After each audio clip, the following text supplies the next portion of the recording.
Bang! We are back again for another full card breakdown. This time we're going to be speaking about UFC 294, which is Islam Makhachev defending his belt for the second time in a rematch against Alexander Volkanovski. Should be a great fight. First fight was a great fight. There's no reason why this fight shouldn't be a great fight. Although I have majorly different opinions on this fight than I did in the last fight. But I'll get to that in about 45 minutes to an hour because we got the full card breakdown to do first. And I'm not going to start from the main event. The main event's going to be the last fight of the night. I'm going to start from the first fight of the night and we're going to go through the entire card and break down the entire card. So yeah, it should be fun. There is one fight I haven't broken down. I haven't done tape study for. So yeah, I'm going to be breaking down, 13 fights for you instead of 14 or something like that. This is an early breakdown. I wanted to get this breakdown out early. Even if I haven't done tape, I still want to get the breakdown out. But like I said, I've done breakdown on every single fight but one. It's been a while since I've been back in the studio. As you can see, I'm back in the office now. This office I'm still putting together, to be honest. I got a lot of real estate in this office and I can make it work a lot better than I am currently. So don't worry. I've only just got back from holiday. So I am going to make this office a little bit more special. I'll probably add some posters and stuff like that. As you know, if you've been following me, I've been on holiday for the last 7 weeks. So I've been away for a long time. I've been traveling, having the time of my life, also working because when you're a sports bettor, when you're an MMA bettor specifically, there is no off season. We bet every single week, especially with me dumping into the regional scene a lot more this year. We bet every single week, even if there's not a UFC event, we still bet. So although I've been on holiday, having a great time, enjoying myself, I've still been working a lot. If you've been following me on Instagram or any of mainly just on Instagram, you'll see me traveling a lot. And that's all paid for by sports betting. So God bless sports betting. Hopefully this week, the fighters can help pay for some more trips because I do have a few things planned in the future. But without further ado, man, I'm going to get straight into it. And I will address the chat. We got a few people here right now. All right, so you're saying the video is frozen, but you can hear me. All right, I'm glad you can still hear me, but I'm going to try and hop out, hop back in, and see what's going on with the video because, we got to get my pretty face on here. We can't only have the audio, but just give me a sec. Technical difficulties, guys. I've just got back.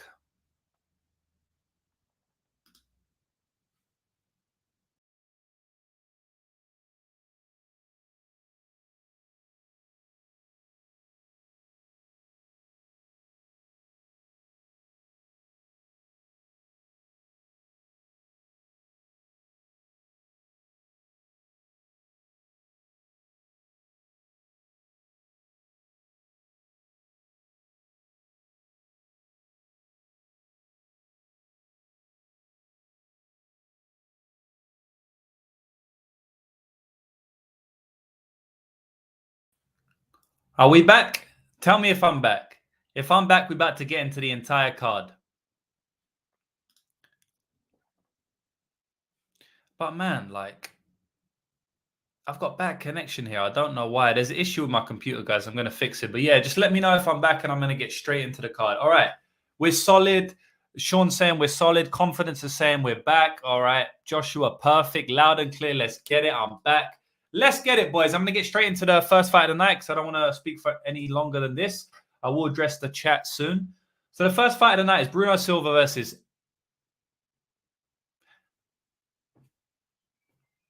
Sharabuddin Magomedov. Everybody listening to audio only is going to be like, what the hell happened there? Sharabuddin Magomedov. So Bullet. We're just going to call him Bullet. That's his nickname. Good fighter, good striker. 11-0, undefeated, Russian with a beard that has O and V on the end of his name. Max bet him, -900 is value. But maybe not. We haven't really seen him tested too much in MMA. All the fights I watched, the guy never really got tested. He's never really been pushed too much. I mean, when I say he's not been pushed, he's definitely been late into fights before, but I haven't really seen him overcome massive adversity. There was one position I saw him in where the guy got his back instantly, almost got a rear naked choke on him, but the round ended. But that's not too much adversity. I couldn't see too much of it. I've definitely seen him be clipped and even half hurt, wobbled, kind of, not really. But I haven't seen too much adversity from him. Maybe I need to go and watch more fights. I watched about 4. I couldn't see anything. From what I can see is the guy just like hasn't fought a high level of competition. That doesn't mean that he can't fight at a high level of competition, but obviously it just brings more volatility to the matchup, right? And his opponent is Bruno Silva. Now, this guy's a mainstay in the UFC. I remember I tried to fade this guy with Wellington Term, and I think it was his debut because of what I saw in the Artem Frolov fight. But, you know, Wellington Turman was doing well, and then he got knocked out. And then since then, you know, he's been about a 50-50 fighter in the UFC. He's got 3 wins and 3 losses since the Wellington Turman debut. So he's 4-3 in the UFC overall. Honestly, in this fight, I feel like he goes 4-4. I think Magomedov has a startling debut. I think he's being brought in to win. And honestly, I mean, if you know me, you know that I hate when people say the UFC wants this guy to win. You know, he's being brought in here to win. He's being brought in here for a loss. All of this stuff, right? I just don't like the sentiment behind it. The reason is because I don't care what the UFC wants. I care what my eyes tell me. I'm going to watch tape. I'm going to make an opinion on the fight. And that's what I'm going to bet. I'm not going to bet according to what the UFC wants. Because on the first point is that the UFC make mistakes all the time. The UFC wanted Sage Northcutt to be a star. Paige Van Zandt to be a star. Even more recently, Chase Hooper to be a star. Raul Rosas Jr. to be a star. And what's happened? None of them have become that, right? They've all got brutally defeated. Maybe not Raul, but I mean, he got defeated as a minus 300 favorite in his last fight. And so if I watch tape on someone like Raul Rosas Jr., and then I come to the conclusion that the UFC want him to win for whatever reason, right? For marketing purposes. And then I watch tape on Christian Rodriguez, and I see that Christian Rodriguez is the better fighter and he's going to win the fight, just like I did in their fight. And I bet on Christian Rodriguez at plus 200, just like I did in that fight. I'm not going to change my opinion because the UFC doesn't want Christian Rodriguez to win. And I'm not saying Christian Rodriguez versus Raul Rosas specifically. I'm not talking about what the UFC wanted in that spot. I'm just saying in general, I don't really care what the UFC wants.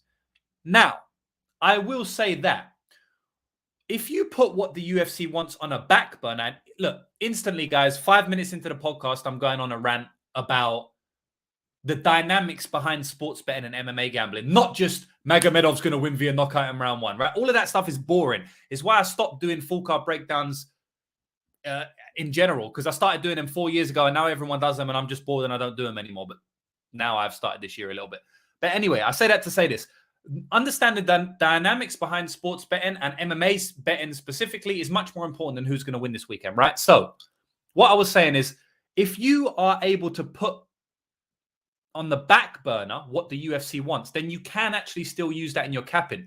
So first of all, you want to do tape. You want to trust your eyes. You want to determine what you think is going to happen. And then if it lines up with what the UFC want, then that's just the extra couple percent that you can use into your capping. But I hear people, and people even speak to me on the DMs and they message me Telegram. You can imagine I get a lot of messages about upcoming fights, right? And most of them I just can't reply to because I've never heard of these people before and they just DM me about an upcoming fight. I do my best, but I can't reply to everyone. I'll be there all day, right?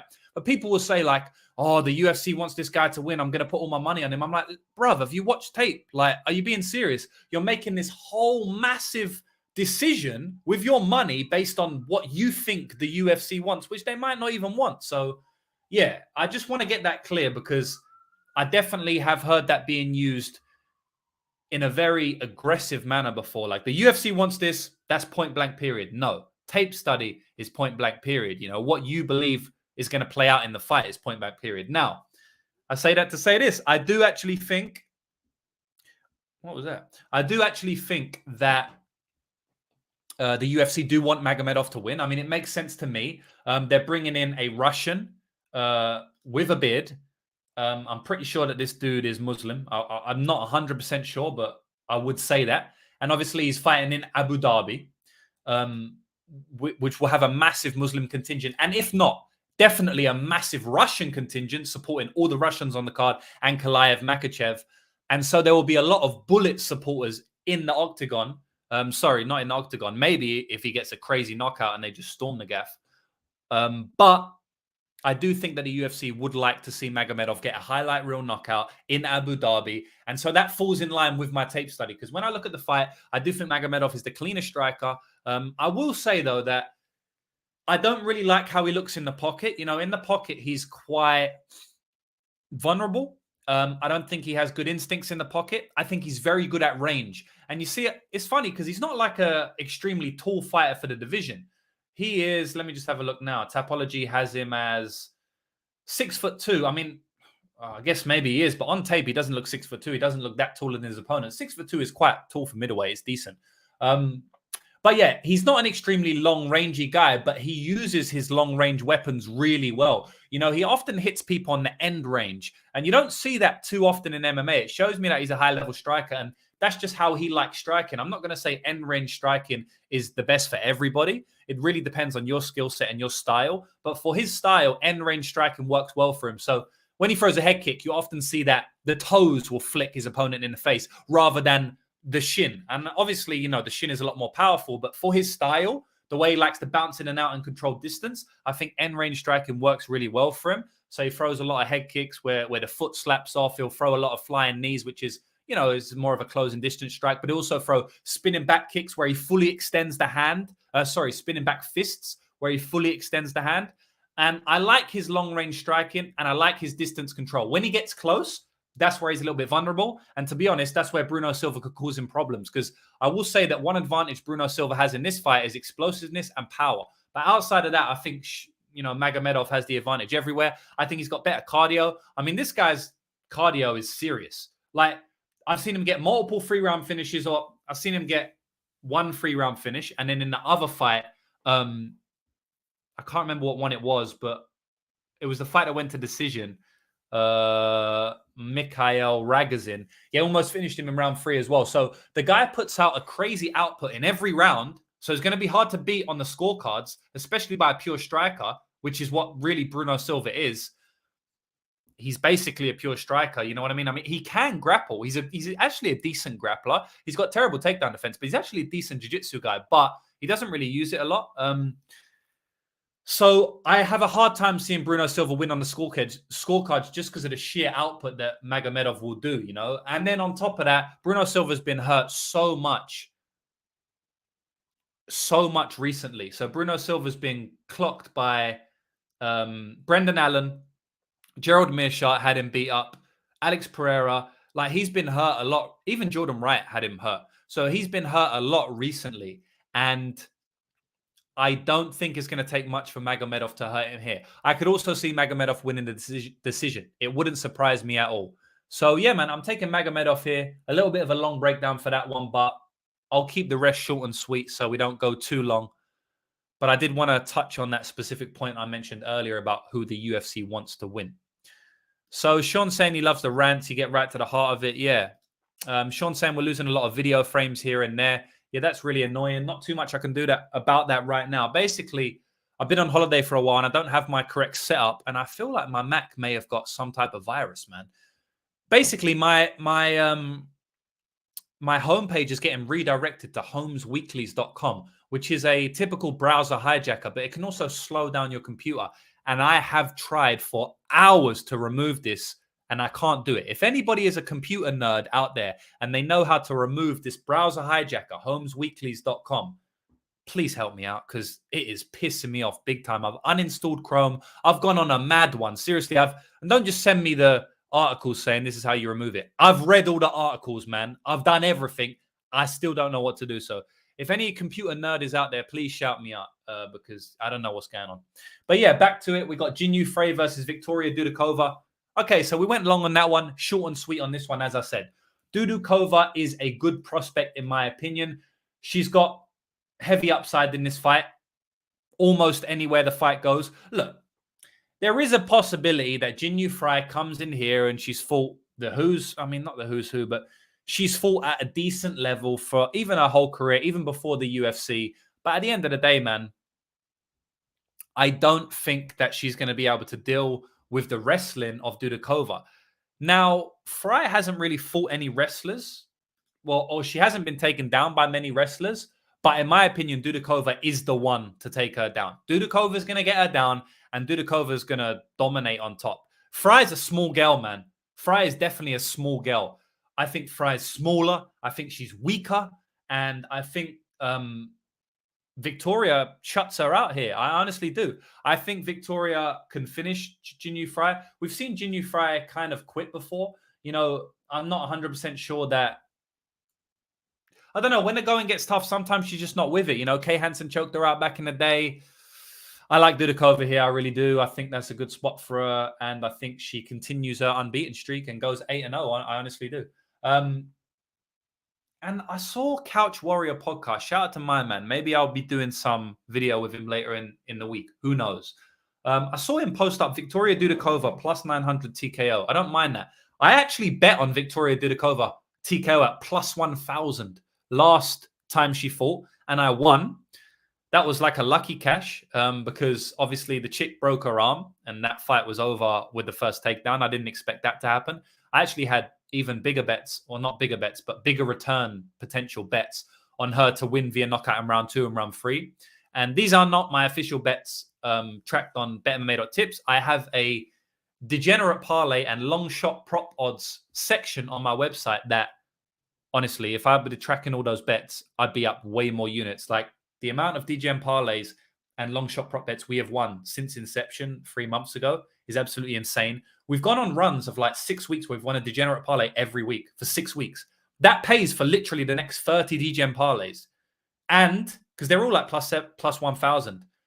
And we won them 6 weeks in a row just recently. And when we first started, we won them like 5 weeks in a row as well. And I only do 3 a week. So it literally pays for the next 10 weeks if I never win one. And trust me, I'll win one within the next 10 weeks. Anyway, that's neither here or there. So I kind of like the TKO prop for her in general. Now, this was probably bet online. So I don't know if the prop's still there, but that is one way I would look to play it. Right, the next fight, we've got Nathaniel Wood versus Mohamed Naimov. So obviously, I'm a fan of Nathaniel Wood. He's English. He's the only fighter in the UFC from London.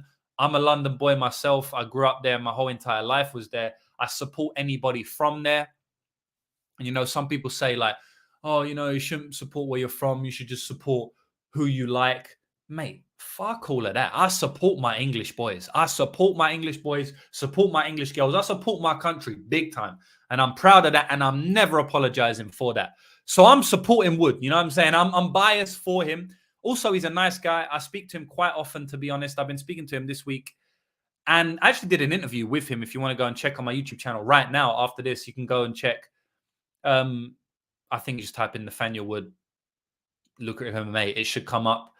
So I'm a big fan of him. So maybe I'm a bit biased here. I don't know. But at the end of the day, man, the guy's a minus 300 favorite for a reason. Like, he should dominate this fight. He's the much better striker. He's the much better grappler. The only thing he has to worry about is a big bonk, which is the only thing that Jamie Malarkey had to worry about in the last fight. And watching that back, that was Malarkey's fight all day. And then he just got bonked, you know? And to be honest, I feel like Malarkey may have been able to carry on from that knockdown. But anyway, that's neither here or there. I do think that Naimov has a chance to crack Wood because Wood has shown some chin issues in the past. It's funny, though, because he's took big bombs and he's been all right. But, you know, he has been dropped a couple of times in the UFC. Feely dropped him last time out. And obviously John Dodson dropped him in round 3 there and finished him. So, you know, I do think that he can be cracked. You know, I do think he can be wobbled. I've seen it before. And Naimov does have that power. He does have that explosiveness. But overall, I think Wood is the much better striker. He's the much better counter striker. He's the much better technical striker. And I honestly think Wood can get a submission in this fight. You know, he's very, very good with the tie sweeps. Yeah, with the tie sweeps in the octagon. You don't ever see fighters do tie sweeps like Nathaniel Wood does. Maybe Loma Lookbunmi, she does them quite often, but even her, she doesn't do them as much as Nathaniel Wood. Wood is so slick with his tie sweeps. It's crazy because I remember I was speaking to him and I said to him like, oh, like, have you trained that in Thailand? You know, and I was just expecting him to say, yeah, of course, like, because his tie is so smooth. And he's like, no, I've never actually trained in Thailand. I think he's been out there, but he's never trained out there. And I was just thinking, where did you learn this tie? I know the English Muay Thai scene is solid, but you would think that he has spent some time in Thailand by the way he sweeps alone, let alone, a lot of his striking is good Thai style kicks and stuff like that. His kick's a little bit more K1, but anyway, that's getting fully into the weeds here. So yeah, man, I think Nathaniel Wood's going to win the fight. I actually honestly think he can win the fight inside the distance as well, man. So I'm shouting out my boy Wood here. Hopefully he takes it home for him, for us. And yeah, man. The next fight, Anchal Jubli versus Mike Breeden. So like I said, guys, I've taped every single fight on the card. Basically, I will do a little bit more tape study as the week goes on, as I always do. But yeah, I haven't taped this one, so I can't speak much about it. I know Jubli. I know Breeden. So my off-the-top thoughts on this fight without doing tape, because I guess people would want to know that as well, is that if Jubli don't get him out of there early, shit could be trouble. Breeden will come on strong in the late rounds, man. Breeden will come on very strong in the late rounds. If you go back and watch his career, that's why I bet on him against Terence McKinney at about plus 300 last time out.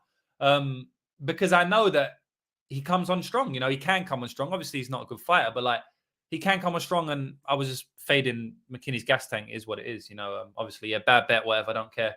Jubli is a similar archetype in that I've seen him gas out quite a lot. And so if he does gas out, I don't know, man. I don't think it's going to be great for him, but I'm going to have to do tape on this one. But I do think that, Breeden's very susceptible to being finished early. And does it make it to round 3? I kind of feel like no, but I don't know, man. We'll see. So Jewish is saying now Liam isn't the only one with internet issues. Yeah, I know Liam's internet, man. Liam doesn't have no internet issues, but Liam, that motherfucker's got so much internet issues. If you know about that joke, you're a real one. You're an old school. You're an OG. Shout out my man Liam over there. We'll get something going with Liam soon. We've had it in the works, but I've been traveling on holiday, and it's just been hard. But we'll definitely get something with Liam soon. Liam.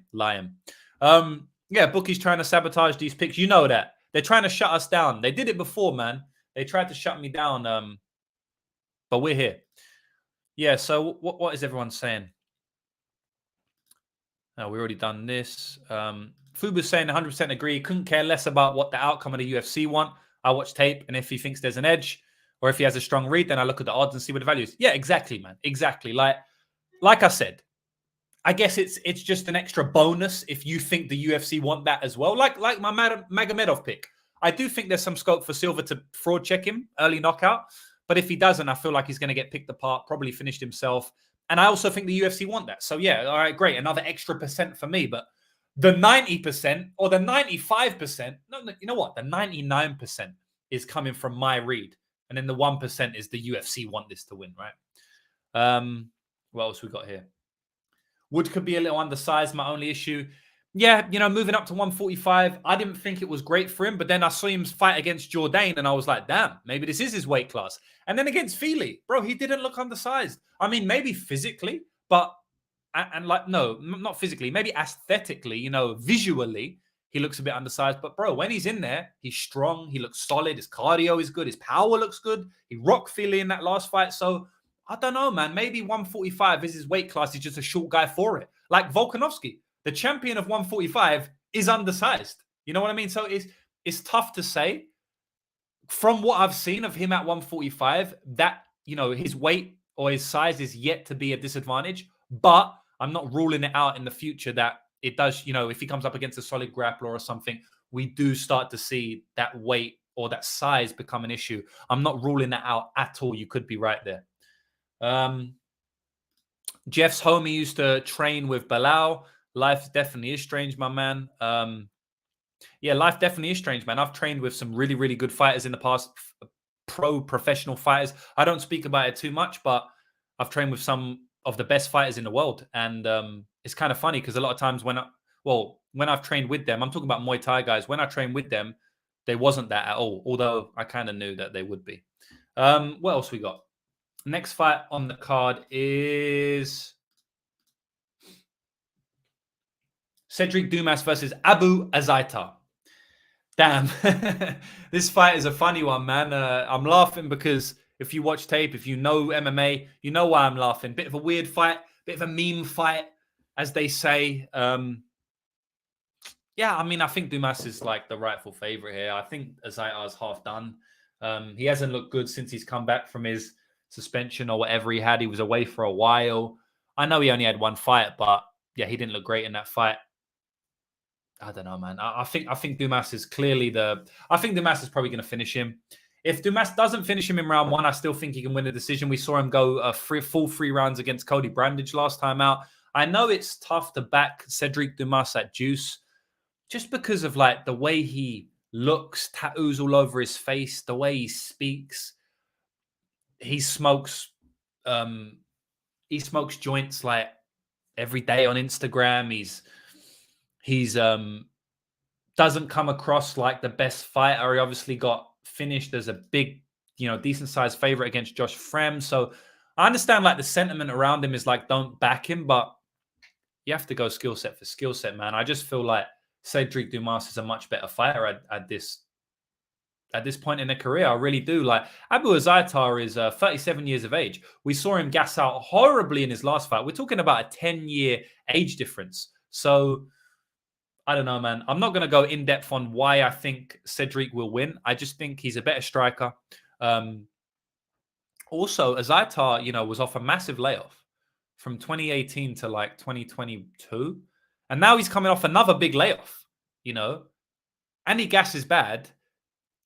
And I just don't like what is Azaitar going to do? Obviously, he can crack him early. He's got big power and he could wrestle him.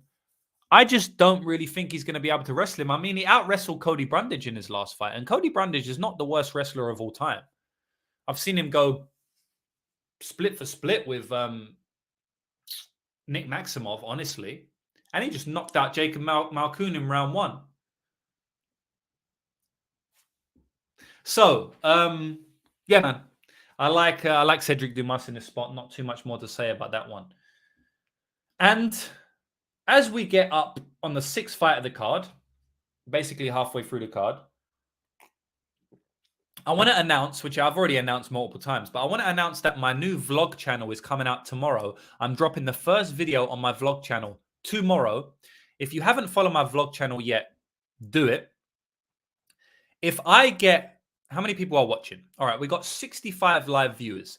If I get 25 new subscribers on my vlog channel right now, as we speak, I'm going to give you out not 1, but 2 free bets for this card. So let me just see how much. And by the way, I'm just going to put the vlog channel in here. It's at GamblerJB. Basically, you're going to be able to see an insight into my life, how I live, me traveling, me doing my day-to-day stuff, me working, me doing tape study. Just type in at GamblerJB on YouTube and you'll be able to find the vlog channel there. And I'll also be doing a giveaway, which I'll mention in a minute. So let me see how many subscribers I got right now.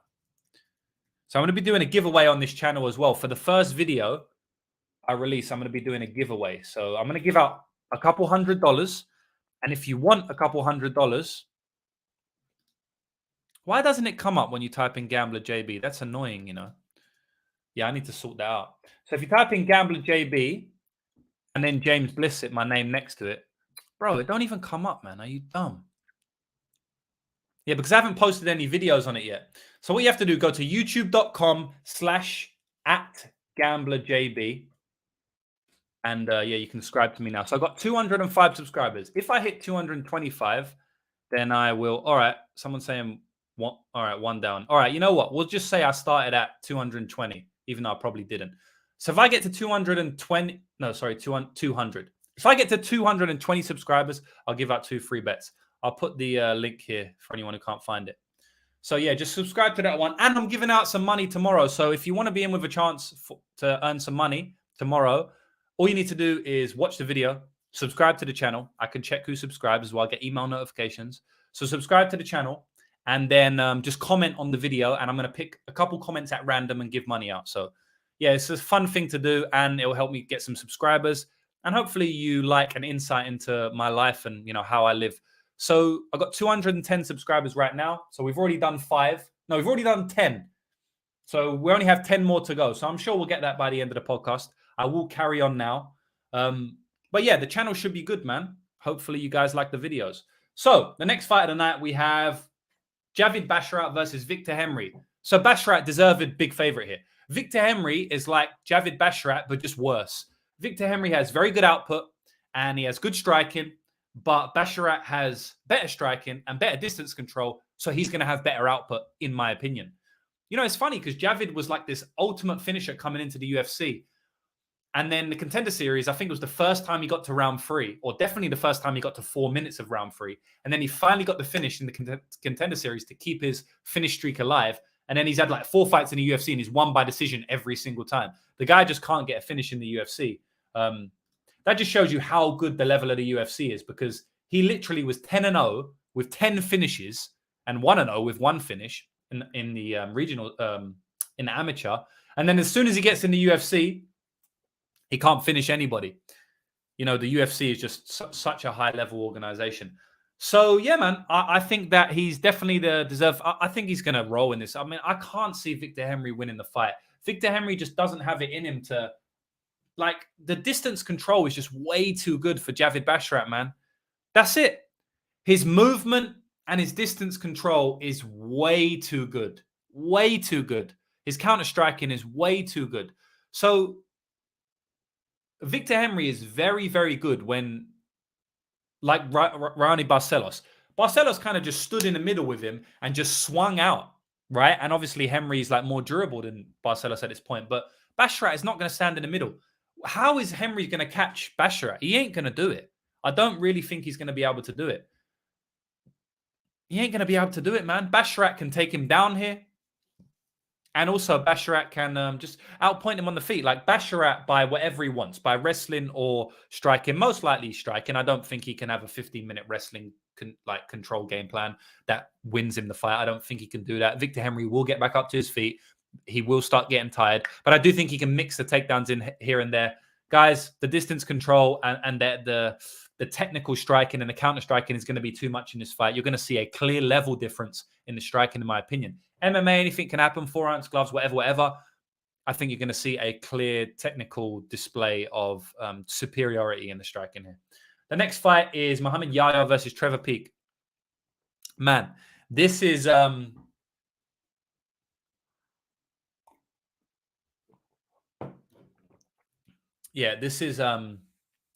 this seems to be the main event of the evening.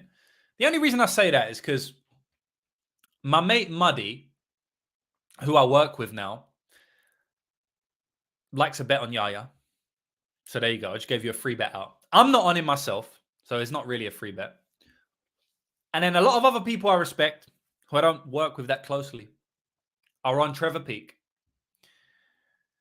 I think the fight is volatile. I kind of favor Peek just because he's probably got more grit and will to win and durability than Yaya has. But straight up technicality, I mean, Peek will not win a lot of those battles, right? But that's not really what MMA is about all the time. I kind of favor Yaya. In the striking, I feel like he's a better striker. I think he's cleaner. I mean, the takes I've seen this week are kind of insane. Everybody says Yaya is this horrific fighter. He's so bad. I mean, I actually saw these takes before I did tape. So then when I did tape, I was like expecting to see the worst fighter of all time. And then I was like, this guy's kind of clean. Like he's quite clean on the feet. He's rudimentary, but he doesn't make too many mistakes. But he's susceptible to being hit. He's susceptible to being caught. And I think he's got a bad chin. And I've seen him been dropped so many times. I mean, I've seen this guy get dropped a lot. And I've seen him finished a lot. And I just can't say the same for Peek, man. The guy is tough. He's durable. And I just feel like Yaya is going to be looking like value early and then Peek will probably take over. I still don't know how I'm going to play it. I'll probably play that under 1.5 rounds. I guess it favors Peek a little bit more. But, I mean, Yaya will pour the pressure on himself. And he does have some power himself. I just feel like the grit and determination and the durability of Peek's probably going to win him the fight. I don't think Yaya has the ability to stand up to him for 15 minutes. I mean, if he doesn't get caught, he could probably win a 15-minute decision because I do think he's the much better technical striker. I mean, it's not saying much, but, even in he's not bad. Like, he throws his punches with his full length. You know, he keeps his hands up. I mean, he does drop his hands sometimes, but for the most part, I think he's a decently trained, educated, technical striker for the most part, right? He's not amazing at all. He can be caught and knocked out. I've said this multiple times. I kind of just counter in a lot of the takes I've seen and heard and been DM'd about and been messaged about that Yaya's this terrible fighter. I just kind of want to counter that because I don't actually believe that to be true. My opinion, one man's opinion, could be wrong. But yeah, like I said, grit, determination, dog, that kind of wins a lot of fights, man. So I think Peak probably pulls this one out of the bag. Maybe he gets that late round one and gets a finish while looking like plus 200. I honestly think. Yeah, Peak via standing hammer fist KO. I mean, that must be minus 200. If I could bet on it, you know, I would take anything better than minus 300, honestly. Surely that's the way it's going to play out. But yeah, man, I'll take Peak. And I'll take Peak knockout. The next fight is Tim Elliott versus Muhammad Mokaev. Yeah, so admittedly, I haven't done as much tape as I want on this fight. I have watched a couple of fights each. I think I watched one of Elliott's fights I watched two of Elliott's fights and one of Muhammad Mokaev's fights. I want to see the Phil Ho fight from Mokaev, his last one. I didn't watch that. I watched the Malcolm Gordon one because I know he got reversed a lot in that, and I kind of wanted to see how the reversals went. But I also want to watch the Fialho one. And I also want to, not Fialho, Filo, right? Yeah, Jafel Filo. Yeah, I'll probably just watch that one and call it quits. I mean, I don't really need to watch the Charles Johnson one. I might watch the Blaine O'Driscoll one because I know he came through some slight adversity in that fight. But, you know, that was 2 years ago now. And the guy's 23, so he was 21. So he's definitely developing a lot.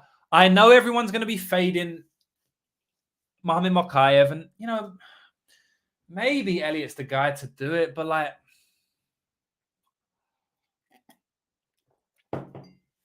I don't know, man. I think Mokaev's kind of I just don't really see Mokaev losing at this stage in his career against Elliott at this stage in his career.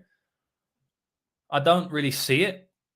Elliott makes a lot of bad mistakes in the wrestling and the grappling, man. It's crazy because that's how he wins fights, but he makes so many mistakes on it. I mean, if you're educated in the wrestling and grappling, it's not hard to beat Tim Elliott. Like, I think Tigir Ulanbekov beat Tim Elliott. Now, I know he got the decision, and I don't care about the line, but I think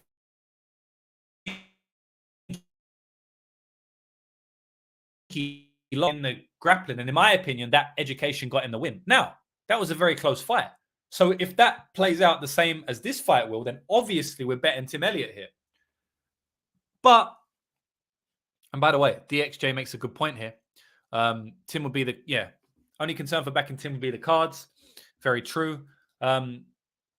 Fuba's saying Elliott ain't the guy. He's good against wrestle heavy guys, but he fails against high level submission artists. Yeah, and one thing we will say against about Muhammad Mokaev is that he's a very opportunistic submission guy. He's a very, very opportunistic submission guy, and I kind of do feel like he gets subbed in this fight. You know, I know Gerardo said Mokaev by decision. I actually think that Elliott gets subbed in this fight. I think Mokaev is not going to look like value, you know, but then he's going to get a submission and everyone's like, Elliott was the side. But I don't think Elliott will be the side for long in the fight. You know, eventually, like I said, he makes so many mistakes, man.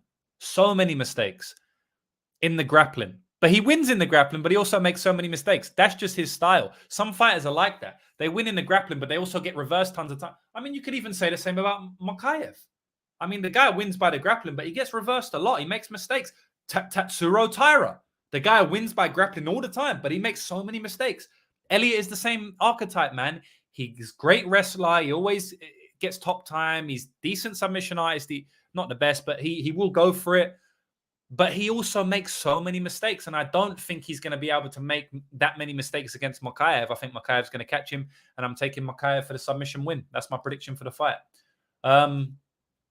Yeah, next fight is Saeed Magomedov versus Muin Gafurov. So I'm going back and forth on a prediction for this one, so I'm not really going to go in depth on who I think is going to win. I do think that the line is a little bit wide, though. I know Gafurov hasn't had his best showing in the UFC. I mean, he's lost multiple fights in the UFC now. Obviously, he lost against Chad and Heliga. I know that wasn't in the UFC. It was Contender Series. I actually bet on Chad and Heliga in that spot. And, you know, it was at plus 300. And I cashed there. But, I mean, arguably, Gafurov won that fight. And then the Castaneda fight. I bet on Castaneda. I bet on...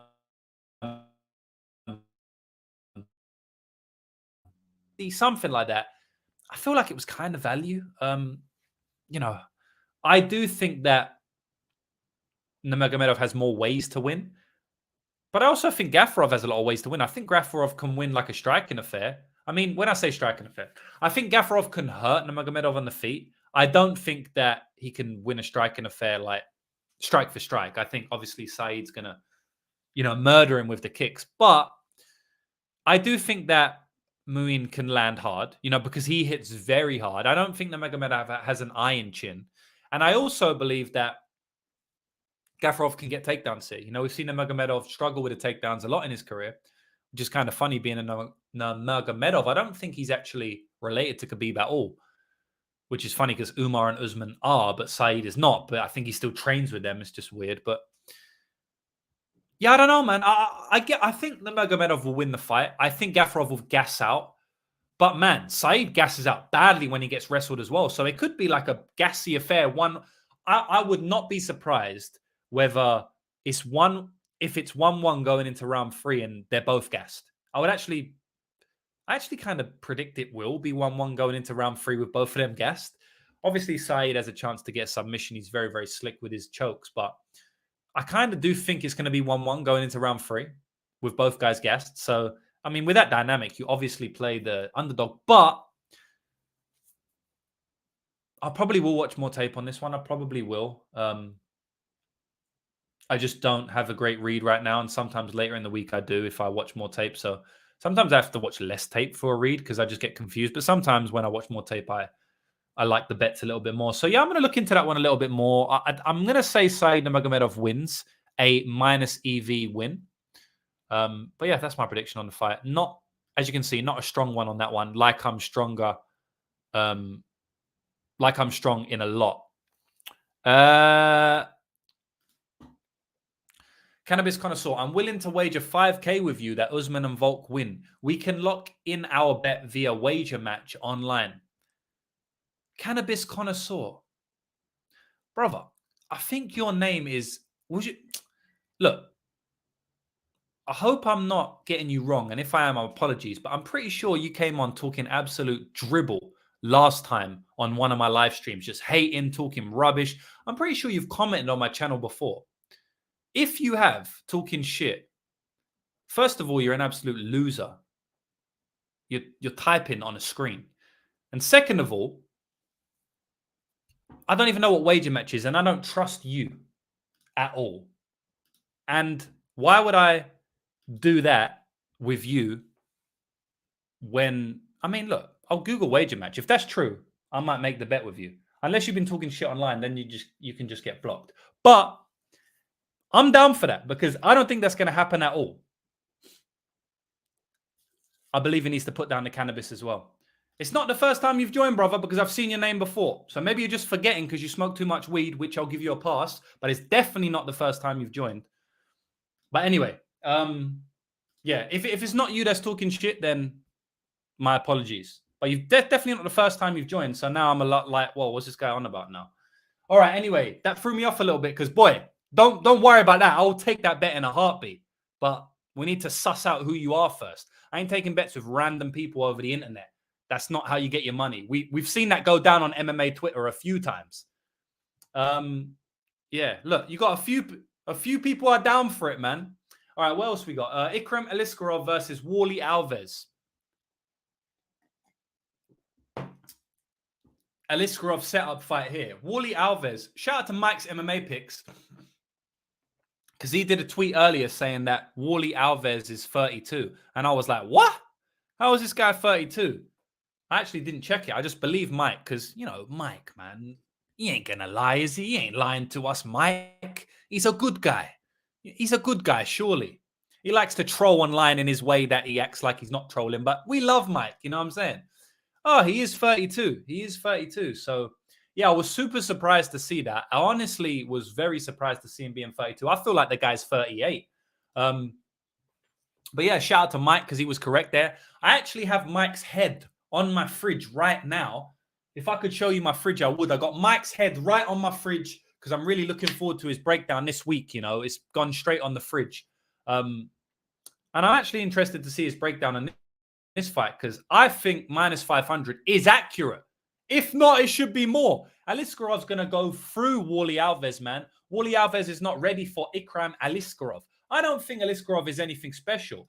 And I think Wally Alves is going to compete in round one. But trust me, man, Wally Alves is going to gas out. Definitely. He's probably going to get taken down. And if he does get taken down, Aliskerov's going to go through him like butter, I would think. So, yeah, I mean, we're talking about a minus 500. I don't know if he's minus 500. Let me have a look. He's around that, isn't he? But yeah, we're talking about a big, big favorite here, guys.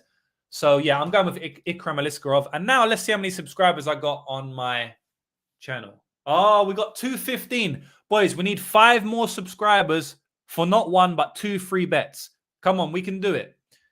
If you just get me 5 more subscribers, then I'm going to give out 2 free bets. We can do that, boys. It's not too hard to do that, surely. And by the way, if you watch this channel, you're going to learn a lot of game. I'm giving out a lot of mindset, a lot of travel, a lot of sports betting advice, a lot of entrepreneurship advice how to make money online as an entrepreneur, online business, how to get to 10K a month, all of that stuff. I'm going to share a lot of my expertise about life on that channel, and I'm doing my vlog. So it will be a very fun channel. I'm sure you'll like it. Anyway, 5 more subscribers, and I'll give you out the 2 free bets. We've got 2 more subscribers now, so we only need 3 more subscribers.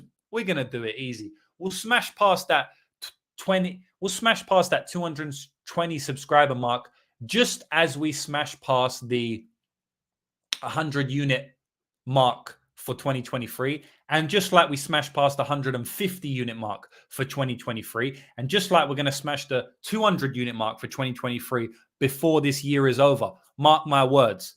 And by the way, those 200 units, those 166 units so far have been earned from not tipping openers, like every motherfucker does, which I never used to care, but now it kind of pisses me off, but I really don't care.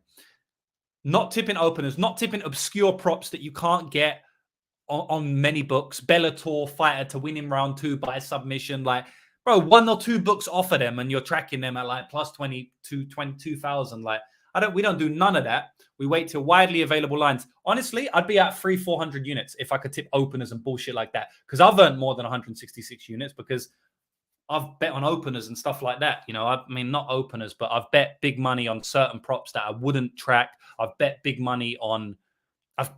I tip at a lower line than I get. So Leah McCourt 2 weeks ago, for example, I smashed her multiple times. Plus 206, plus 205, plus 200, plus 195. I tipped her at plus 180, but I smashed her many times from plus 200. So, you know, anyway, rant over. We're smashing it. And like I said, I'm going to give out money on that channel. So if you go and follow that channel, I will give out money to all the subscribers and all the commenters, or some of the commenters. So yeah, man. What else we got? So now we're getting into the main events of the evening, right? We got Magomed Ankalaev versus Johnny Walker. This is a good fight, very good fight. Very good fight in terms of like. I mean, is it? To be honest, ain't that? I think very good fight because I think it's going to be exciting. That's why. That's why I say that. I don't think it's very good fight in terms of skill set because Johnny Walker doesn't have a great skill set, and I don't think it's a very good fight in terms of like entertainment on one side because Ankalaev can be kind of boring. But I actually do think that this fight's going to be fireworks. I think Johnny Walker's going to go back to his style of. Look, he may come out, like, I'll rescind that. Johnny Walker may come out throwing leg kicks. Maybe he saw something in the Jan Blachowicz fight. We've all seen that. Maybe he comes out throwing leg kicks and trying to jab, but he's not the technical striker that Ankalaev is. Ankalaev will pick him apart on the feet easily. I think at some point, Walker's just going to be open on the feet. He's defensively liable every fight. He gets cracked every fight. I think he's going to get cracked this fight. I think he's going to get beat by Ankalaev. I think he's probably going to get knocked out in round 1 even by Ankalaev.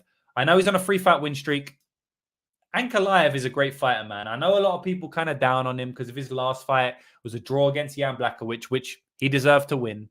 And then, obviously, you know, he's fumbled the bag a little bit. Thiago Santos, obviously, he got dropped in that fight.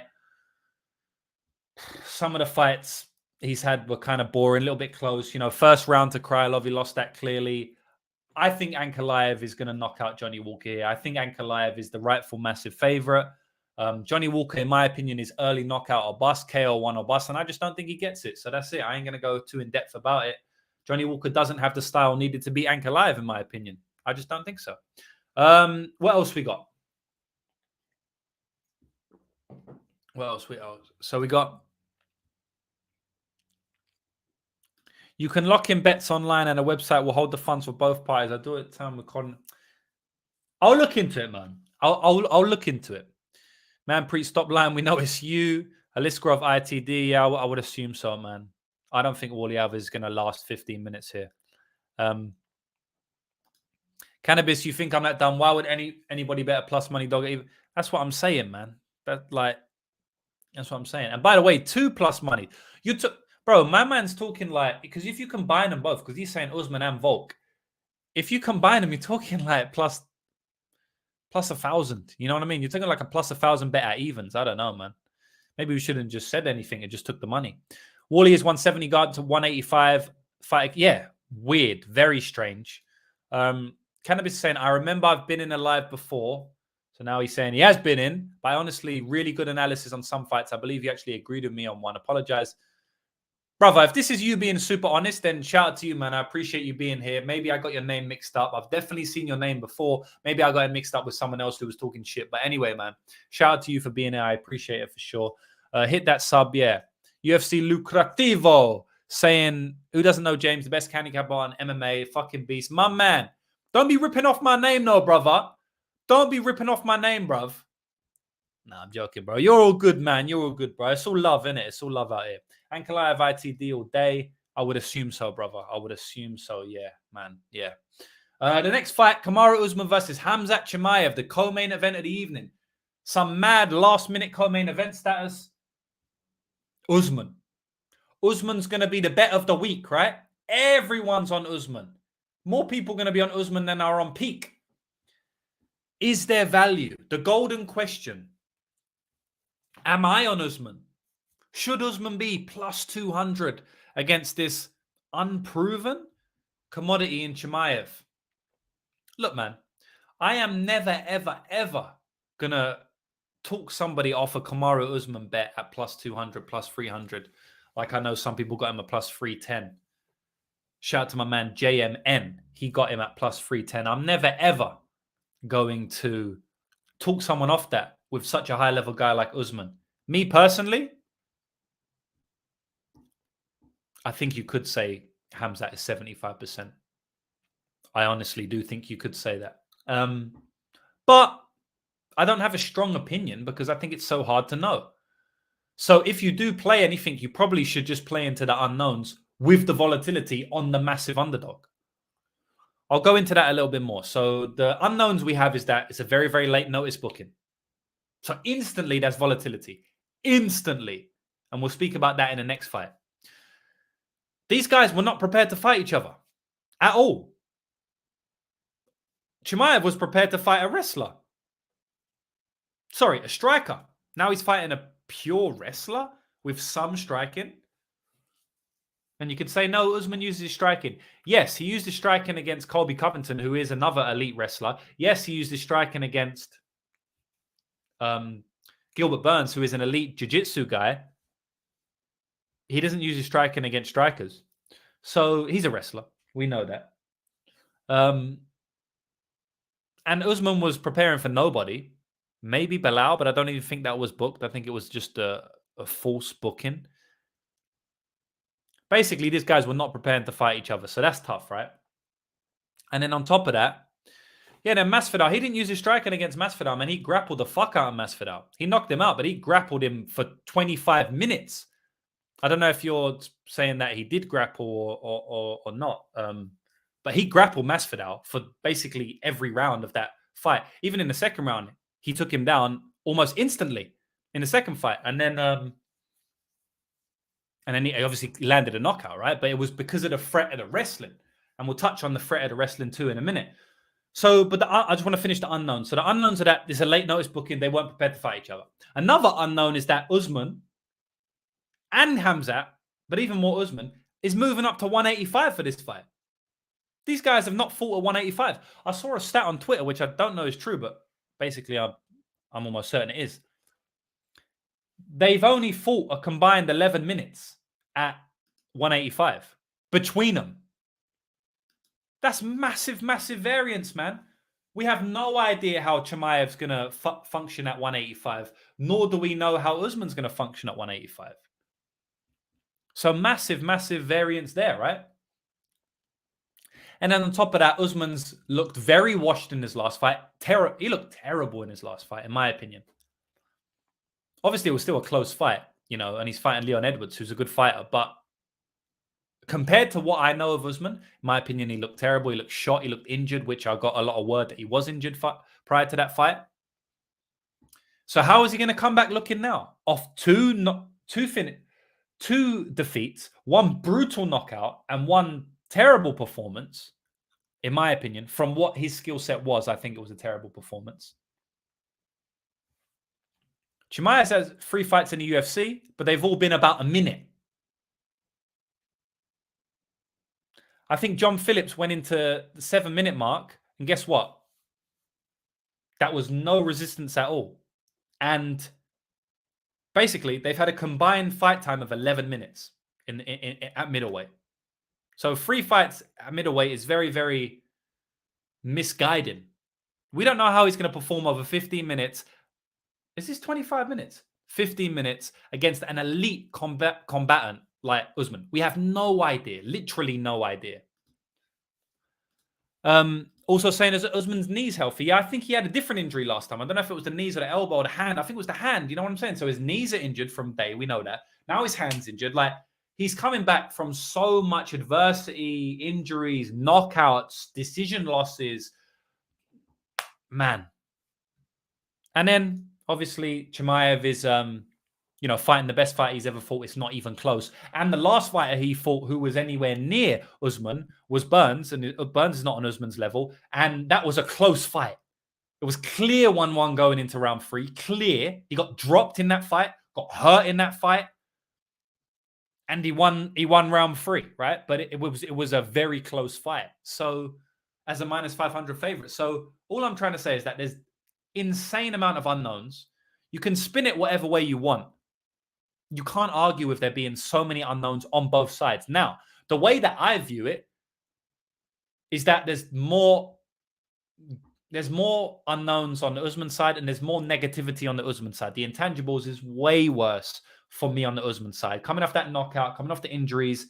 Khamzat's not coming off no knockout. Khamzat's not coming off no injuries. Khamzat's not coming off any decision losses. Khamzat's not coming off being the best fighter in the sport and then losing 2 on a spin, confidence that, like, Khamzat's not coming off any of that. There's still many, many unknowns on the Khamzat side. So I wouldn't be going crazy parlaying this guy like a lunatic, but I think Khamzat wins. I think Khamzat potentially wins brutally. I think Khamzat wins with potentially uppercut KO or a right hand KO in round 1.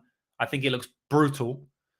And I think he fights for the belt next, even though he hasn't fought more than 10 minutes at middleweight, which is hilarious.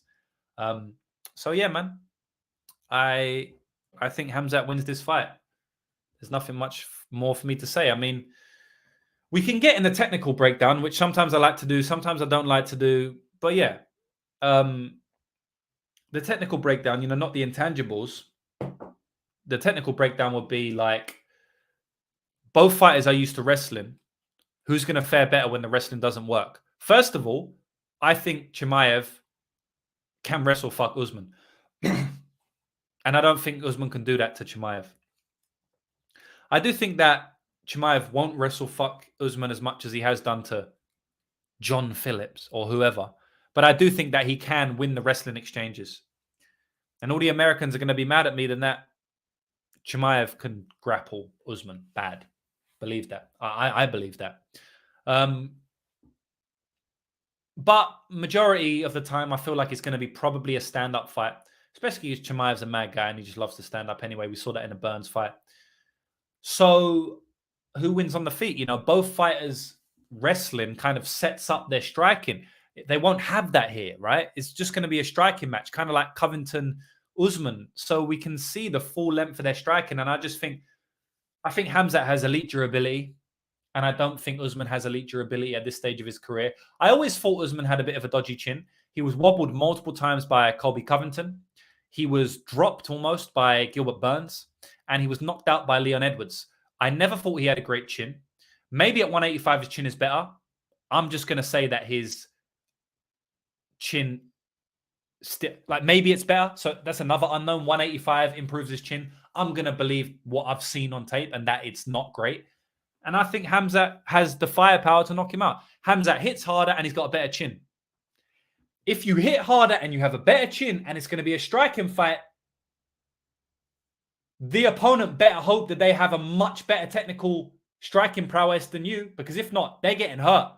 And Usman does not have a much better technical striking prowess than Chimaev at all. So it's probably going to be a battle of durability and firepower. And let me tell you who wins that battle. Khamzat, 10 out of 10 times. Yes, Usman hits hard. We know that. But I think Chimaev probably hits harder, man. I probably do believe that. And that 185 is going to be more natural. He's going to be bigger, whereas I don't feel like Usman. I feel like the 185 weight class is natural for Chimaev. I don't think it's natural for Usman. So, yeah, man. If it's a battle of durability and firepower, I definitely take Khamzat in that spot. Yeah, I like Khamzat. I honestly do. Next fight, Islam Makhachev versus Alexander Volkanovski. And boys, we've got to the end of the tape. Let me just see if I've got 220 subscribers, because then I'm going to give you out. Boys, we got 218 subscribers. All we need is 2 more subscribers on my vlog channel. And if I have to keep repeating it, if you follow this vlog channel and comment on my video that comes out tomorrow and the one that's there today, you will have a chance of winning a few a few $100. I'm going to give out a couple $100 to anybody who follows and comments on my channel, which is this one. So we only need 2 more subs, and we've got 1 sub. Someone did it when I said it. It's crazy. I have to keep saying it for people to do it. I guess maybe they joined late and stuff, because we got 82 live viewers. We can get 1 more sub. We only need 1 more sub, and I'm going to give out the free bets. All right, let me go on. Let me go into this matchup. One of my favorite fights on the card. Is it my favorite fight on the card? Yeah. Oh, definitely. Easily my favorite fight on the card. I'm actually really excited for that Magomedov fight, which is kind of weird, but yeah. And the Magomedov Gafurov fight will be a brawl, man. Let me tell you that now. That will be a brawl. So yeah, man, this is going to be a very, very, very good fight. And I actually have a massive, massive opinion difference than I did in my last, or the last fight that they fought, their first fight. So in the first fight, I actually bet on Alexander Volkanovski. And I bet on Alexander Volkanovski at plus 200, I think it was. So around the same price he is now, actually. And I actually thought that was a good bet. I mean, I don't think anyone would disagree with me that that was a good bet. It was a clear 3-2 loss, in my opinion. I know a lot of people scored it for Volk. I've even seen some people score it for Volk this time around. I don't agree. I honestly don't agree. Watching it back, I think it was clear 3-2. I don't even think there's much argument for a Volk win. You know, I can't remember what round it was. It might have been round 2. It was kind of close. So, you know, it could be some argument, but upon rewatching it the other day, I was like, nah, I mean, this is 3-2 Islam with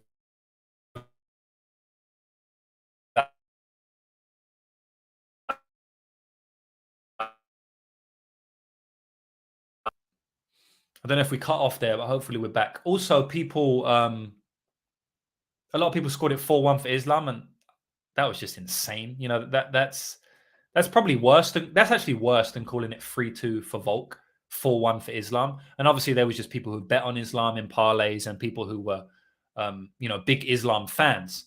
So yeah, 3-2 win clearly for Islam watching it back. But I thought plus 200 was clearly the side in that iteration anyway. We don't really know on a long enough timescale, but I feel like with enough preparation, Volk can win that fight. It's in his grasp, with enough, drilling the wrestling sequences enough, having the cardio on point to almost basically dominate Makachev in that round 5, the last minute of it, having the cardio on point. I think that fight is well within his grasp. And at plus 200, I'm happy with that bet. I honestly have to be happy with that. But it's one of my proudest bets of this year. Last year? This year. One of my proudest bets of this year, actually, Volkanovski. One of my proudest losing bets, I should say. I've had bets out like plus 300 that look minus 300. So I can't really say that. But I guess one of my best bets because of like the sentiment going around it. Volk's going to be smashed. He's too small. Everyone was betting Islam. Parlay. So I guess for that reason, I'm kind of proud of it. But in this spot, guys, I'm actually the complete opposite opinion. I think Islam's going to win the fight. And I think the line is not wide enough. I think minus 250 on Islam is not wide enough. And that's coming from a Volkanovski better the last time out. So this isn't an Islam big fan and I'm just riding Islam's nutsack. This is a massive, massive, massive disadvantage comparing it to the last fight, coming into this fight for Volkanovski. First of all, he has to acclimatize to Abu Dhabi. I don't even know if he's out there. He's probably out there now, but he's probably just recently arrived.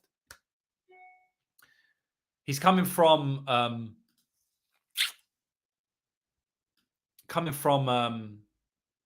Australia to do that.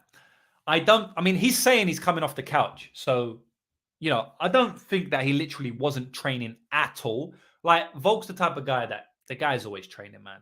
I know he's always training, right? I will say that he did have a surgery recently, as far as I can tell. He probably wasn't training a lot, but I do believe that he still was doing something, right? He probably had been working on battling Islam since the last fight, actually. I wouldn't be surprised, even like before the Yaya Rodriguez fight, the guy was preparing to fight Islam because he's been calling for the rematch since the day of the fight, the last fight. So I don't think that he's just like completely out of his depth and he's going to have no answer for anything here. I feel like he's been training for Islam a little bit, but not a lot. Like he said, he's coming in off the couch. Even if he's not coming off the couch, he's probably coming in off the living room at least, right? He's coming in off lack of preparation. The reason Volk did so well last time was two things. And this is really, really important for this fight, guys. Two reasons he did really well last time. I'm going to speak about the technical side of this fight now, not the intangibles, right? Even though some intangibles. The first reason is because he drilled the wrestling positions like a motherfucker. With Craig Jones and other wrestlers he had in his camp, Craig Jones, grappler, other wrestlers he had in his camp, he drilled wrestling non-stop.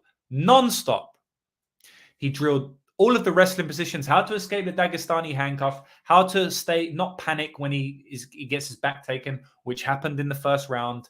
It was in a terrible position in that first round. Not to panic when when Islam got him down, how to ride through, roll out certain positions, how to get underhooks, swivel across the fence, disengage. Like these type of things, they are much better when, just like any skill, really. They're much better when you're drilling them day in, day out, especially for someone like Volk, who isn't a lifelong wrestler. I feel like Islam could not drill those positions for 6 months and literally be 90% of what he was, because he's just been doing it his whole career. I mean, I've seen videos of him and Abdulmanap Nurmagomedov. Rest in peace to that man, a legend. A lot of respect for that man I have. So rest in peace to him. I've seen videos of Islam at like 10 years old wrestling, So like the guy has been doing his whole career. Whereas I feel like Volkanovski needs to polish up on those things, needs to brush up on it. Volk's been doing it for what, 7-8 years? He ain't been doing it for 27-8 years. Do you know what I'm saying? Like Makhachev's been doing it for 25 years. I think Volkanovski needs to be brushing on that brushing up on that every day, not only to be, you know, good at the positions, but also to compete with someone like Makachev. It's one thing just being able to, you know, ride through the wrestling positions. It's another being able to do that against the elite of the elite of the elite, which is Makachev. So, you know, the first reason why he did so well in that fight was because of his preparation, right? He had amazing preparation in the specific positions. How do I break and get double unders? How do I break the Dagestani handcuffs? How do I break wrist control? What do I like? These things need to be polished all the time, every day, multiple times. I don't think Volk's been doing that. So I think that's a massive detriment in this fight. I think Makhachev can have more grappling success than he ever did in the last fight. And in the last fight, he had a lot. With Volk at his best. The second reason why he did so well was because of his cardio, right? His cardio was so on point that he actually outpaced Islam Makhachev, which is something that nobody has ever done in their entire career and something you just don't really expect to happen.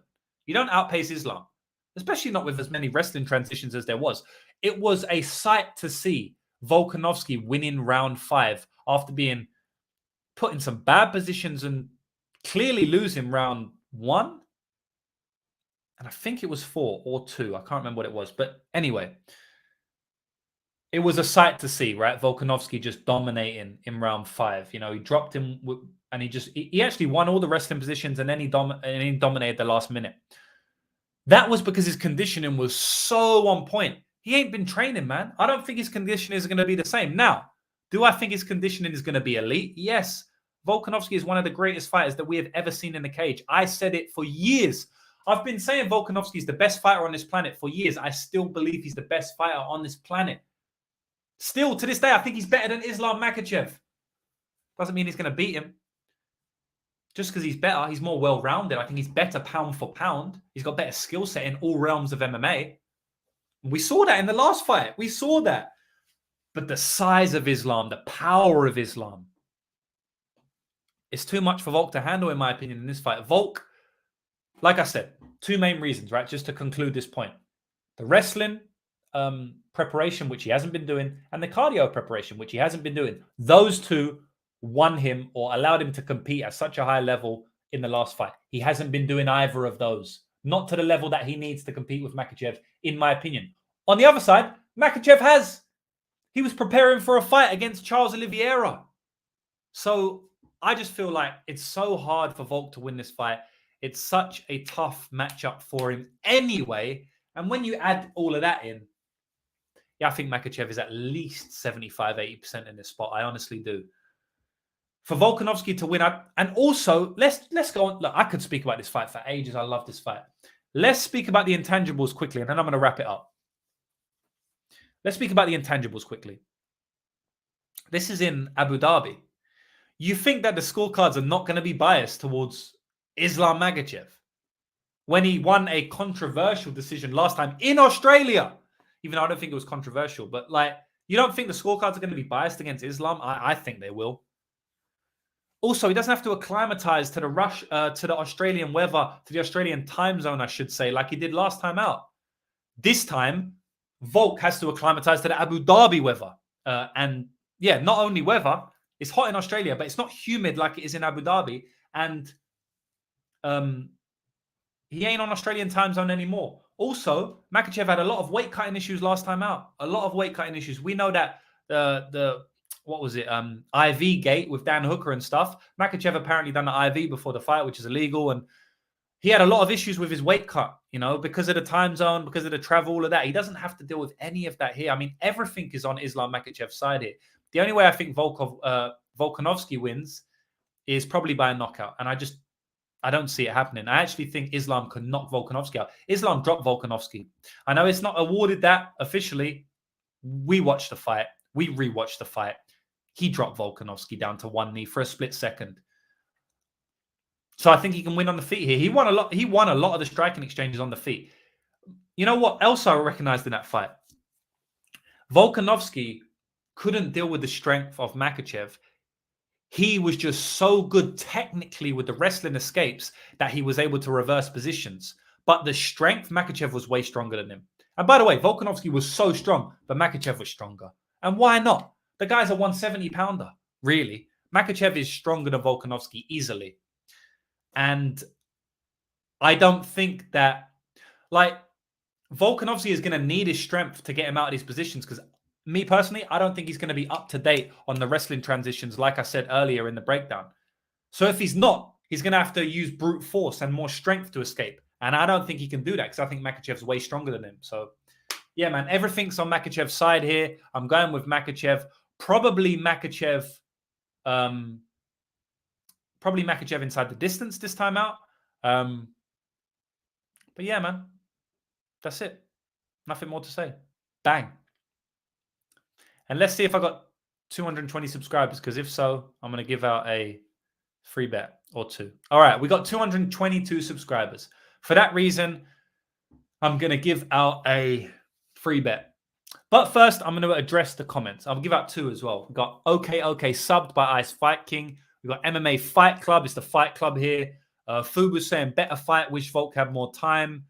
Like you said, James, ride with the country. I'm Aussie and I'll be riding with Volk all day. I think that L lit a fire under his ass. Short notice ain't nothing for the short king. Now, I did say support your countrymen. So shout out to you for doing that. But I didn't say support your countrymen with money. Because, yeah, I love my countrymen, but I don't just put money on them willy-nilly. So I don't know if you're doing that here. And by the way, if you are, I understand it. Plus 200 on Volk with a fight that was minus 130 Islam last time out, minus 140. Like, I understand it, right? But, yeah, my breakdown is my breakdown. Morally, a win for Volk. Last time was definitely a moral win. Massive moral win. It was a moral win for my bet on Volk as well. I told you so. I told you we could compete, plus 200 was morally a win for me, but definitely not in my bank account. MMA Hedge Fund saying, rewatching close rounds is always tricky because you go into looking for a reason to score it differently. Fubu saying he's been back full training for 5 weeks. Not enough, man. To be fair, Volk was wrestling at 12 years old. Really? Was he? He was doing rugby. He didn't even start MMA at that time, did he? Because I know he was rugby for well into... He was doing rugby way after 12 years old. So was he doing wrestling and rugby at the same time? You know what I mean? So even if he was wrestling at 12 years old, well, he was also doing rugby up until he was like 16, 17 or something. So even if he was wrestling, he couldn't have been doing it full time because he was doing rugby and at a decent level. So like wrestling here and there. But yeah, I mean, fair enough. I didn't know that personally, but yeah, I mean, not the same level as like, it's not even close, especially in Australia. Shout out to Australia, by the way. Volk is going to knock him out within 3 rounds. Okay, bro. Only person who's not Volk out is Adriano Martins, who's in Makhachev weight class. Now, Adriano Martins knocked out Makhachev. I'm pretty sure that was Adriano Martins that knocked out Makhachev, right? That was his name. Yeah, Adriano Martins. Now, the guy who knocked out Volk was at 170 pounds and it was in a ring. I remember watching it. I don't remember the guy's name. He's like a regional scene journeyman Australian guy. Corey Nelson. Yeah, he knocked him out in 2013. Yeah, funny that. What else we got? I meant Makhachev. He's too high right now. Yeah, bro, you're too high. You want to wager 5K on these underdogs at evens. Coach Mendes says Islam walks around at 200 pounds. Yeah, man. I'm not surprised. He's massive. He's so strong, bro. Volk was saying post-fight that he didn't feel like Islam was strong. Bro, I don't care what he felt like. Islam is a strong motherfucker. And you know what was amazing was like the way Islam was able to hold on to the body lock, even though Volk was rolling through. It was crazy. Volk would roll through perfectly, and Islam would still hold on to the body lock. Islam is so strong. Islam was stronger than Volk, clearly, in that fight. Volk is so strong, by the way. So strong. But there's definitely a strength difference there, in the wrestling at least. And why not? Of course there would be. Short notice in Abu Dhabi really put Usman and Volk at a huge... I know, man. Massive. And we're honestly getting the same lines as we would if it wasn't in Abu Dhabi and short notice. Like if Usman and Chimaev was booked in Vegas, I'm sure we'd see minus 250 Chimaev, which is what he is now, minus 270. We would see the same price, in my opinion. The last fight, we saw Volkanovski and Islam at the same price. You know what? Maybe Volk would be like 150, not 200. If it weren't in Abu Dhabi, I don't know. But yeah. Finally fought you. I think he said he only wrestled for like a year, but he did win some Aussie nationals. Yeah, man. I mean, bro, like, honestly, like, it's good to know just for like tidbits and for conversation, but it's honestly, you can basically disregard Volk wrestling. Like, when you're comparing it to Makachev, you can basically say he didn't. When I'm speaking about the specifics of needing to brush up on your wrestling in this fight against Makachev, and he didn't have time to do it, like that sort of stuff. Confidence level on Chimaev, I don't know, bro. I already said it, 75% maybe. Plus Usman knees and Volk coming off elbow surgery. Yeah, elbow surgery there. 75% Chimaev. Yeah, exactly. That's what I said. Yeah. Makhachev, I honestly think a bit more. I think Makhachev a little bit more. Best rounds for KO prop. For what? For what?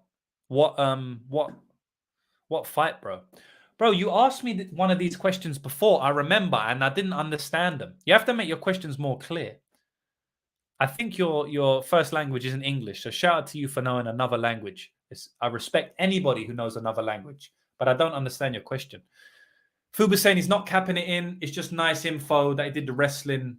Yeah. It's good to know. Good conversation piece, because I didn't know that. 345 for KO for who? Usman put a tweet out a couple of weeks ago. Father time waits for no one. Yeah, I don't know why he did that. Boy's getting KO'd, boy. Anyway, bang. That is it. But you already know I ain't going to leave you without giving you what I promised. I'm a man of my word. At the end of the day, a man only has his word in this game. So, not even in this game, in this life. So, yeah, man, I'm going to give you out 2 free bets now. So, I've got a lot of bets on this card. I actually think it's one of the best cards for betting. I'm not going to give you out all of my official bets. I'll give you 2 bets I like. I've already gave you Victoria Dudakova by TKO at plus 900. Maybe I'll give you 2 more, though, because I'm feeling it. I'm going to give you Cedric Dumas as a minus 170 favorite. I know it's tough to back Dumas, and I'm not going to go into the fight again. I just think at this stage in their career, they've got a 9-year age difference. I think Dumas is just going to beat him, man. I just really do. I don't really see Azaitar winning the fight. Bang. Minus 170. That's the bet I'm giving you. Cedric Dumas money line. I already gave Dudakova TKO.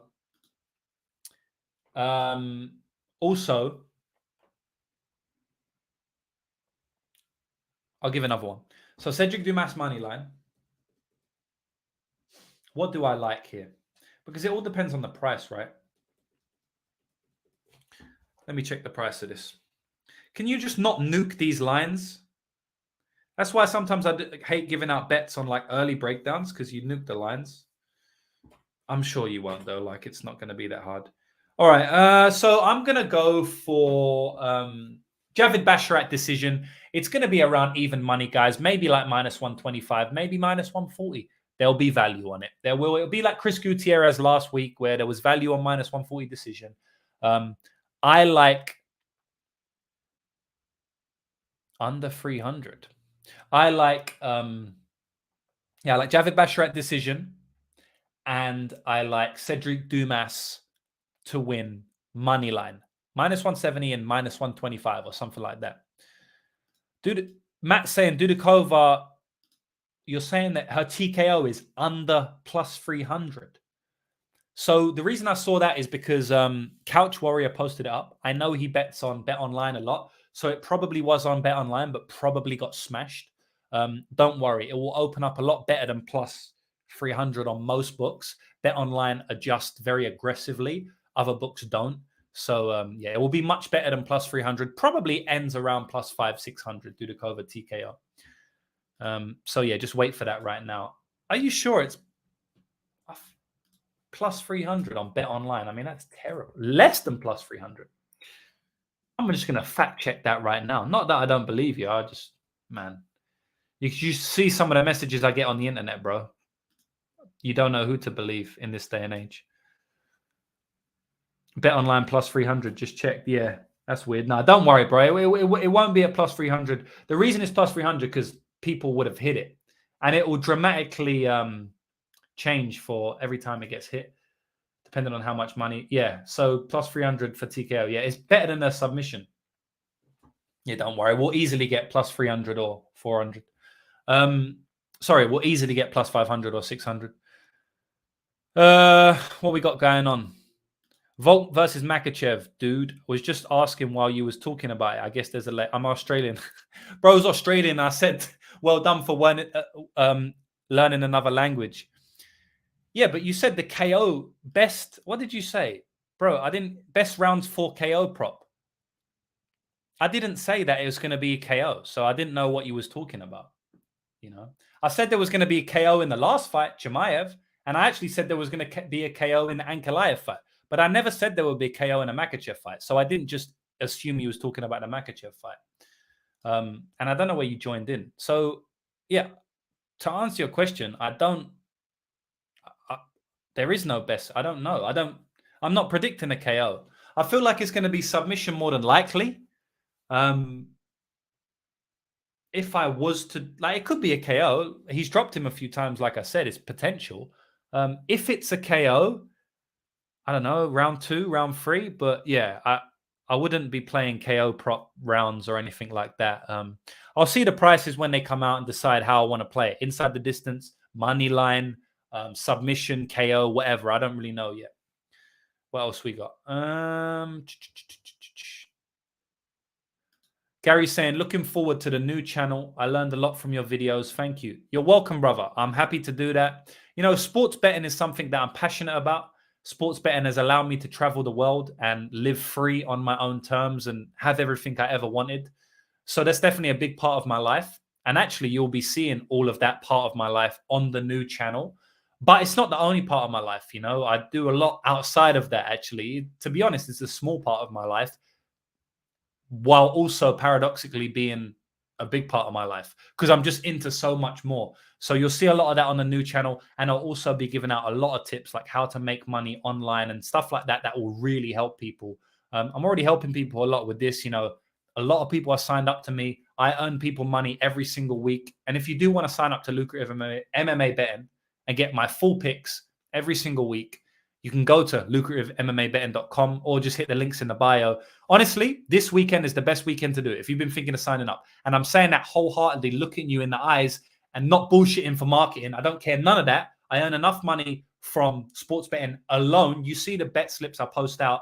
I'm earning 20, 30K on a weekend regularly. It's fine. I'm not saying it for that reason. I'm saying it legitimately, honestly, that this is probably the best betting card of the year for me. I just feel like there's so many easy to read matchups, and I think I'm going to make a lot of money this weekend. So if you've ever been thinking about signing up, definitely this is the weekend to do it. So yeah, man, I'm going to go now. If you've got any questions for me before I leave, ask them or forever hold your silence. Fubu is saying, I'm still playing a unit on Volk by KO. Yeah, man, I agree. If that's how he wins, he probably, I doubt he's going to win.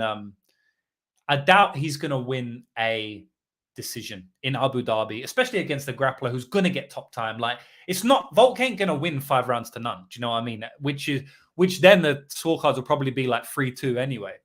He's going to need to win a shutout to win a decision, and I don't think he's going to do it. Australian is a different language some of the time. Yeah, I know, Can. It's so fucking different. Yeah, nah.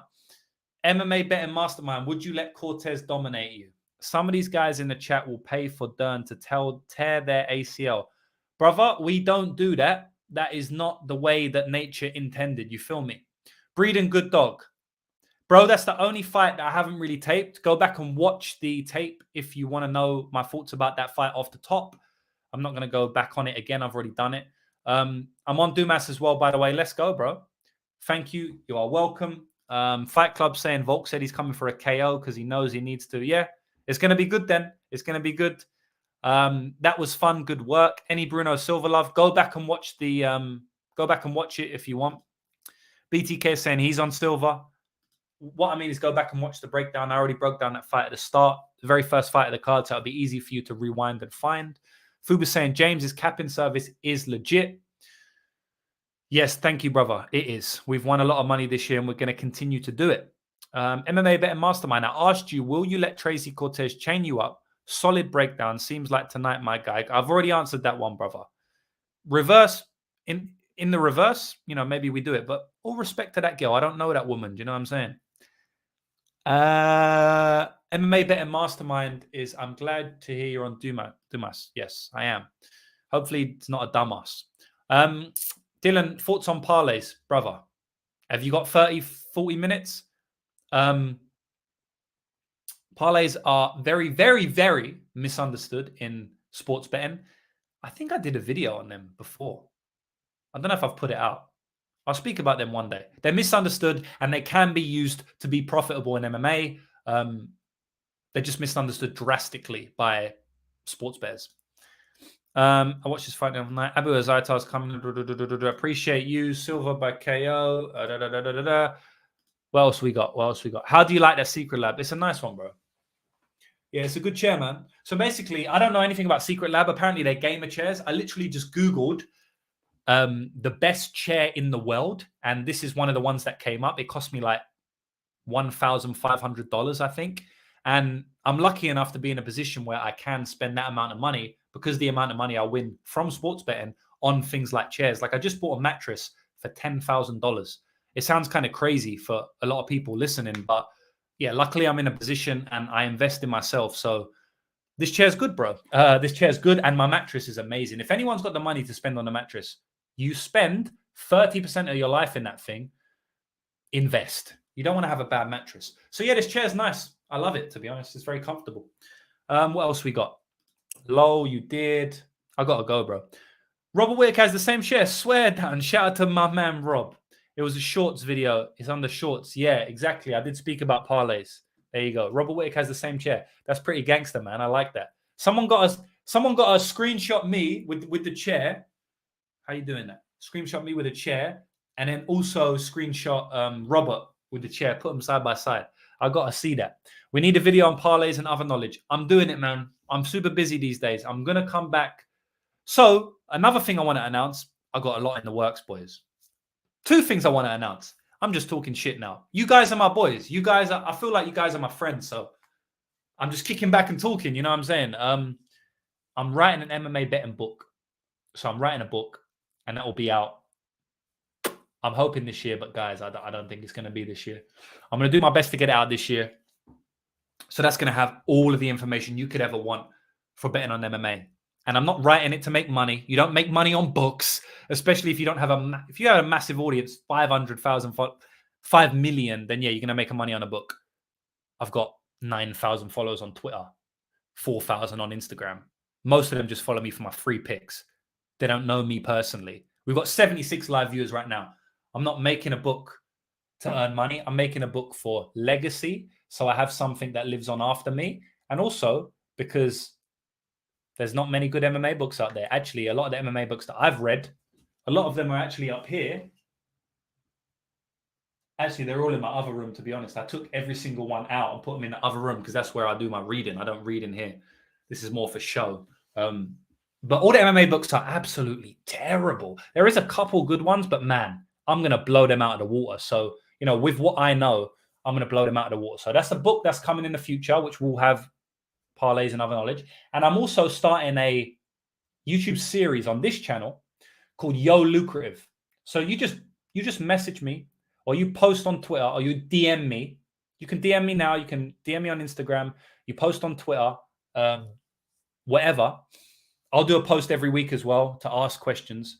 And I'm going to ask your questions, what you want me to answer about MMA betting or sports betting.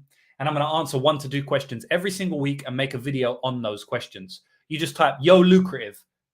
Do you think parlays are good? And can you use them to be profitable in sports betting? Something like that.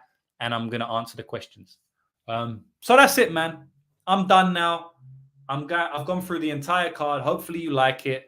Sign up to my new channel at www.youtube.com/@gamblerjb. If you want to earn money, my vlog is coming out tomorrow. I'm going to give out money to people that comment on the video. And that's it, man. I appreciate every single one of you. If you sign up to my service, you'll earn a lot of money. If you don't sign up to my service, I don't care. I'm just happy that I can give this knowledge out. You can keep taking the free content for life. I honestly just appreciate you for viewing.